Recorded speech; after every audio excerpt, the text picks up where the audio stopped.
الحمد للہ وحدہ والصلاة والسلام علی من لا نبی بعدہ اما بعد قال النبی صلی اللہ تعالی علیہ وسلم من سب نبیا قتل ومن سب اصحابہ جلد او کما قال علیہ الصلاۃ والسلام۔ اعلیٰ حضرت امام اہل سنت الشاہ امام احمد رضا خان علیہ الرحمۃ والرضوان بارگاہ رسالت میں جناب احمد مجتبیٰ محمد مصطفیٰ صلی اللہ تبارک و تعالی علیہ وسلم کی جناب میں یوں عرض کرتے ہیں: زمین و زماں تمہارے لیے، مکین و مکان تمہارے لیے، چنین و چنا تمہارے لیے، بنے دو جہاں تمہارے لیے، دہن میں زباں تمہارے لیے، بدن میں ہے جاں تمہارے لیے، ہم آئے یہاں تمہارے لیے، اٹھیں بھی وہاں تمہارے لیے۔ دوستان گرامی، زبان پہ راشا طاری ہے اور آنکھوں سے آنسو جاری ہے، دل کپ کپا رہا ہے اس بات کو بتاتے ہوئے کہ ہمارے پیارے ملک ہندوستان میں ایک ایسا خبیث، ایسا لعین شخص جو کسی خاص مذہب کا چولا پہنے ہوئے ہیں، اور حقیقت یہ ہے کہ وہ نہ مذہب کا وفادار ہے نہ ملک کا وفادار ہے۔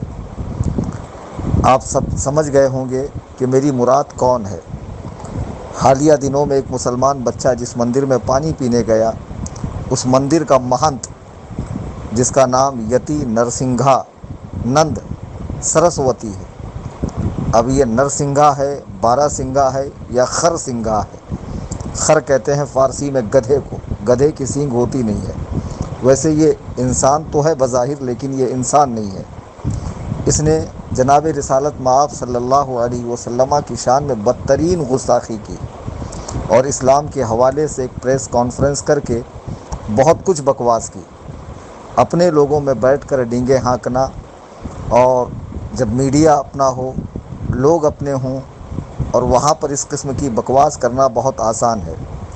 اسلام کے حوالے سے جو اس کے اشکالات تھے، اسلام کے حوالے سے اگر کوئی اس کو ڈاؤٹ تھا تو وہ اس پریس کانفرنس میں ان 5,000 ملاؤں کو نہیں جو بار بار ٹی وی پر جا کر ذلیل ہو کر مار کھا کے عورتوں کے ہاتھوں سے آتے ہیں، بلکہ پڑھے لکھے علماء کو بلاتا اور ان کے سامنے اپنے سوالات رکھتا۔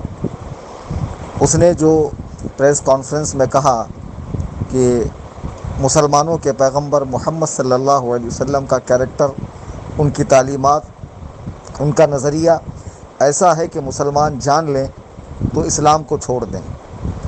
اس کی اس بکواس کے خلاف پورے ہندوستان میں مسلمانوں کے دلوں میں شعلے بھڑک اٹھے، اور کئی جگہوں سے ایف آئی آر کی گئی۔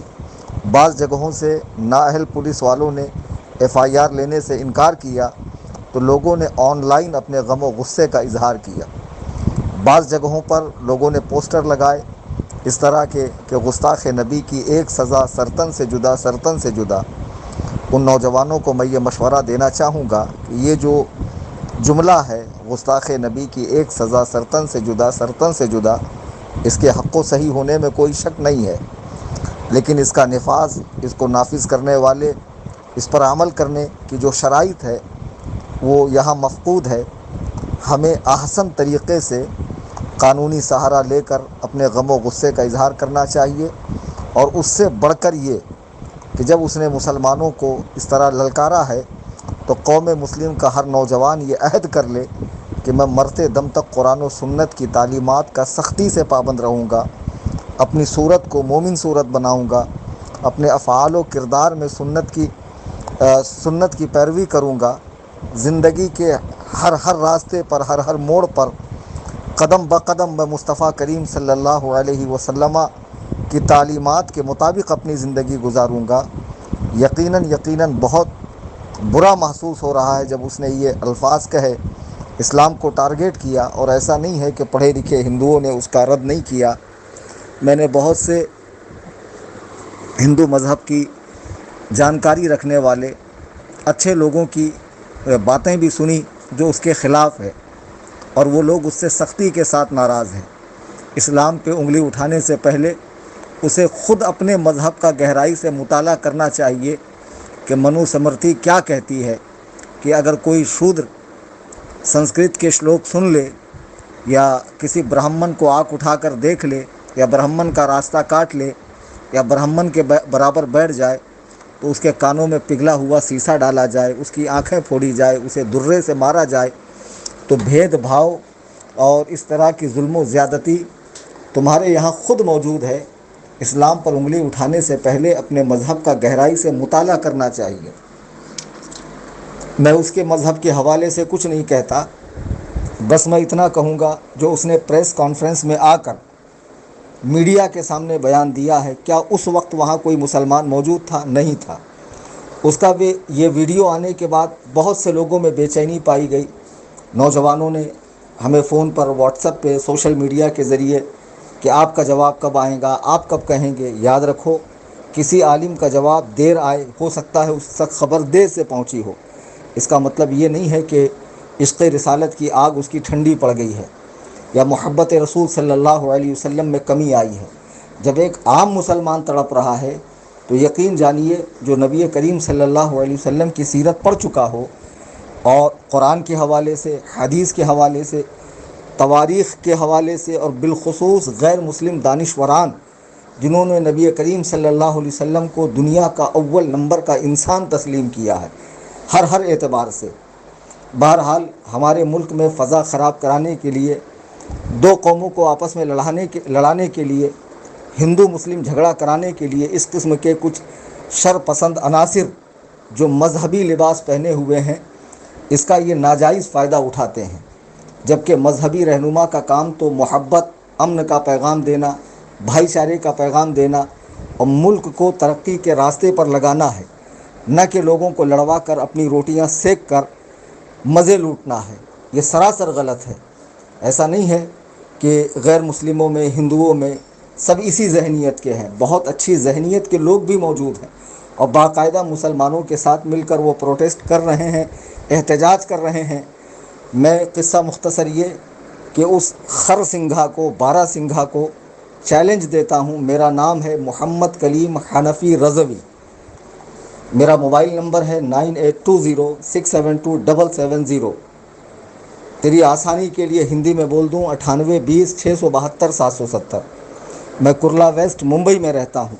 الحمدللہ ثم الحمدللہ، میں ہندوستانی، میرے باپ دادا ہندوستانی، ہم یہیں پلے، یہیں بڑھے، یہیں پیدا ہوئے، اور رب نے چاہا تو یہیں ہمیں تدفین بھی نصیب ہوگی۔ میں تجھے چیلنج کرتا ہوں کہ اسلام کے حوالے سے جو بکواس تو نے میڈیا پر کی ہے، تو ایک مرتبہ اپنے حواریوں کے ساتھ، اپنے چاہنے ماننے والے بھکتوں کے ساتھ ایک مرتبہ ہمارا آمنے سامنے مقابلہ کر لے۔ قرآن پر جو تیرے اشکالات ہیں، اعتراضات ہیں، تجھ سے پہلے بھی بہت لوگ اٹھے۔ پنڈت دیانند سرسوتی نے قرآن کے حوالے سے تقلید کی، قرآن کو قرآن سے غلط ٹھہرایا اور تقریباً 115 آیات کا انکار کیا۔ حالیہ دنوں میں ایک ملعون رافضی خبیث وسیم رضوی نے بھی اس طرح کی خبیث حرکت کی۔ اعلیٰ حضرت امام اہل سنت کے زمانے میں بھی آریہ دھرم پرچار نام کی ایک کتاب لکھی گئی جس میں اسلام کو ٹارگیٹ کیا گیا۔ اعلیٰ حضرت نے اسی کتاب کا رد اسی کتاب کے نام سے آگے بس حرف بڑھا دیا، یعنی آریہ دھرم پہ 4 حرف، اور خوب زبردست رد کیا۔ علماء نے ہمیشہ فتنہ ارتداد کا اور اسلام پر اٹھنے والے اعتراضات کا دندان شکن جواب دیا ہے۔ افسوس یہ ہے کہ آج ہمارا نوجوان طبقہ جو کالجز، یونیورسٹیز سے اور ایجوکیشن سے جڑا ہوا ہے دنیاوی، وہ اسلام سے دور ہوتا جا رہا ہے اور ایسے لوگوں کا بآسانی شکار ہوتے جا رہے ہیں۔ روزانہ خبروں میں دیکھنے ملتا ہے کہ فلاں مسلم لڑکی نے فلاں ہندو لڑکے کے ساتھ شادی کر لی اور یہ ہوا وہ ہوا، مساجد میں اذانیں بند کرا دی گئی، نمازیں بند کرا دی گئی، بہت سارا ظلم ہمارے ساتھ ہو رہا ہے اور ہم برداشت کر رہے ہیں۔ بابری مسجد کی شہادت ہوئی، اس کی جگہ مندر کا فیصلہ آیا۔ آپ پوری ہندوستان کی تاریخ چھان کر دیکھیے، کہیں بھی مسلمانوں نے توڑ پھوڑ نہیں کیا، کہیں بھی مسلمانوں نے بسوں کو نہیں جلایا، ٹرینوں کو نہیں روکا، سڑکوں کو جام نہیں کیا، کھیتوں کو برباد نہیں کیا، لوگوں پہ حملہ نہیں کیا۔ اس سے زیادہ صبر والی قوم تم کہاں دکھا سکتے ہو؟ تم کہتے ہو مسلمانوں کے مذہب میں لکھا ہے مارو کاٹو اور اپنے مذہب کو آگے بڑھاؤ۔ 750 سال مسلمانوں نے حکومت کی، اگر اسی طرح مارا کاٹا جاتا تو آج 100 کروڑ ہندو موجود ہوتے؟ نہیں ہوتے۔ تمہارے اعداد و شمار کے مطابق ہندوستان میں 100 کروڑ ہندو ہے اور 25 کروڑ مسلمان۔ 750 سال حکومت کرنے کے بعد ہم 25 کروڑ ہیں، آپ 100 کروڑ ہیں۔ تو یہ حکومت ایسی ہی نہیں کی گئی ہے، یہ حکومت دلوں پر کی گئی ہے۔ اور الحمدللہ آج بھی مسلمان جس ملک میں بھی رہتا ہے اپنے ملک کا وفادار ہوتا ہے، وہاں کے آئین کی پاسداری کرتا ہے اور ملک میں امن کی فضا بحال کرنے کی ہر ممکن کوشش کرتا ہے۔ لیکن یہ خرسنگھا جیسے چند لوگ اٹھتے ہیں اور دو لوگوں کو لڑاتے ہیں، جبکہ ملک میں کرونا ہے، جگہ جگہ لاک ڈاؤن ہے، لوگ بے روزگاری سے جھوجھ رہے ہیں، لوگ پریشان ہیں، معیشت بگڑ رہی ہے، جی ڈی پی گر رہی ہے، ملک کا روپیہ نیچے آ رہا ہے۔ یہ سارے مسائل منہ پھاڑے کھڑے ہوئے ہیں۔ اس میں ہندو مسلمانوں کو لڑوانا، گورنمنٹ کی املاک کو نقصان کروانا، فساد کروانا، دنگے کروانا، یہ کہاں کی عقل مندی ہے؟ ہم حکومت ہند سے پھر کہتے ہیں کہ اس پر ایکشن لیجئے، اور اس جیسے جتنے بھی بھڑکاؤ بھاشن کرنے والے وہ کسی بھی مذہب سے تعلق رکھتے ہوں، جو لوگوں کو لڑانے کی بات کرتے ہیں، انہیں فوراً جیل کے اندر ڈالا جائے۔ اور بہت مبارکباد ہے وہ مسلمان، وہ ساری تنظیمیں، وہ ساری تحاریک، وہ سارے لوگ جنہوں نے اس کے خلاف FIR کی ہے۔ اپنا پرامن احتجاج آپ کرتے رہیے، اور وقت کا تقاضا یہ ہے کہ لوگ جتنی اسلام کی مخالفت کرے آپ اتنی سختی سے اسلام پر قائم رہیں، آپ اتنی سختی کے ساتھ نبی کریم صلی اللہ علیہ وسلم کی سنتوں پر عمل کریں کہ محمد سے وفا تو نے تو ہم تیرے ہیں، یہ جہاں کیا چیز ہے لوح و قلم تیرے ہیں۔ اللہ تعالی ہم سب کو مذہب حق، مذہب اسلام کا اتباع کرنے کی توفیق عطا فرمائے، اور اس پاکھنڈی، فسادی، آتنکوادی سرسوتی کو میرا یہ پیغام پہنچا دیا جائے، اور وہ جب چاہے جہاں چاہے میرے ساتھ ڈیبیٹ کر سکتا ہے اسلام کے حوالے سے، اور چند سوالات میرے بھی ہوں گے اس کے مذہب کے حوالے سے، وہ جواب دے دے۔ مجھے امید قوی ہے کہ قیامت کی صبح تک وہ میرے اس چیلنج کو قبول نہیں کرے گا۔ بس مسلمان سختی کے ساتھ اپنے دین پر قائم رہے۔ اللہ تعالی ہم سب کو قبول حق کا جذبہ عطا فرمائے، آمین ثم آمین۔